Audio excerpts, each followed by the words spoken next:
నమస్తే అండి. ఈరోజు మనం అన్నవరం క్షేత్రం గురించి తెలుసుకుందాం.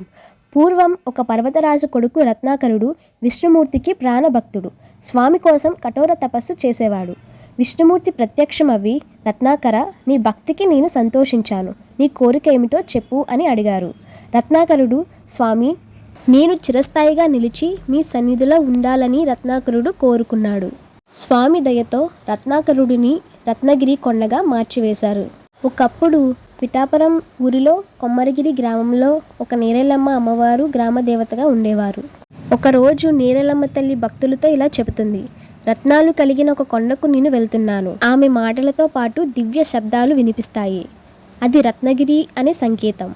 కొన్ని సంవత్సరాల తర్వాత గోదావరి జిల్లాలో పాలించిన ఒక ధర్మికుడు అయిన రాజుకి కలలో స్వామి కనిపిస్తాడు. నా పేరు వీర వెంకట సత్యనారాయణ స్వామి. నేను రత్నగిరి కొండపైన కొలువై ఉన్నాను. నా విగ్రహం బయటకు తీసి ప్రతిష్ఠ చెయ్యి, ఆలయం నిర్మించు అని చెప్పారు. రాజు ఈ కళ గురించి ప్రకాశ్రామ్ అనే పండితుడిని అడుగుతాడు. పండితుడు, రాజా ఆశ్చర్యం, నాకు కూడా ఇదే కళ వచ్చింది అని అంటాడు. ఇద్దరూ కలిసి రత్నగిరి కోసం వెతకడం మొదలు పెడతారు.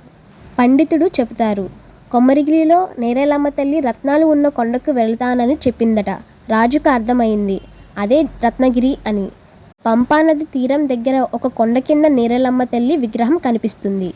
ఇదే రత్నగిరి కొండ అయి ఉంటుందని కొండపైన వెతికిన స్వామి విగ్రహం కనిపించదు. అప్పుడు నేరెలమ్మ తల్లి ఒక దివ్య రూపంలో వచ్చి చెబుతుంది, అక్కడ ఉన్న అంగుడి చెట్టు కింద ఒక పుట్టలో చూడండి. వాళ్ళు అక్కడ వెళ్ళి చూస్తే పుట్ట పైన సూర్యకిరణాలు పడతాయి. పుట్టను తీయగా వీర వెంకట సత్యనారాయణ స్వామి విగ్రహం బయటికి వస్తుంది. స్వామి విగ్రహాన్ని రత్నగిరి కొండపైన ప్రతిష్ఠ చేసి గ్రాండ్గా ఆలయం నిర్మించారు.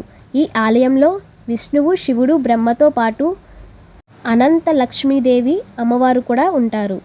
ఈ క్షేత్రంలో ముఖ్యమైన అరుదైన సత్యనారాయణ వ్రతం. భక్తులు భక్తితో, శ్రద్ధతో ఈ వ్రతం చేస్తే కుటుంబ సమృద్ధి, ఆరోగ్య లాభం, మానసిక శాంతి తప్పకుండా లభిస్తాయి.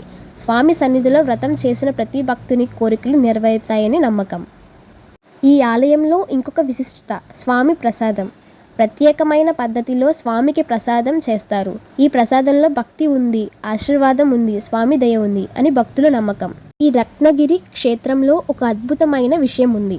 అది సూర్యగడి, సన్ డైల్. ఈ సూర్యగడిలో సూర్యుడు పడే కిరణాలతోనే సమయం తెలుస్తుంది. ఇది కాలాన్ని కూడా నియంత్రించగలిగిన స్వామి శక్తి గల ప్రత్యేకత. ఇలా సూర్యగడితో సమయం, వ్రతాలతో భక్తి, ప్రసాదంతో దయ కలిసి అన్నవరం రత్నగిరి ఒక జీవిత దివ్య క్షేత్రంగా నిలిచింది. ఈ రోజు కూడా నమ్మకంతో స్వామిని కోరుకుంటే శ్రీ వీర వెంకట సత్యనారాయణ స్వామి తప్పకుండా దయ చూపిస్తారు. భక్తికి అది ఒక గోపురం, నమ్మకానికి అది ఒక ఆధారం. ఈ వీడియో కానీ మీకు నచ్చినట్లయితే లైక్, షేర్, సబ్స్క్రైబ్ చేయండి. Thank you.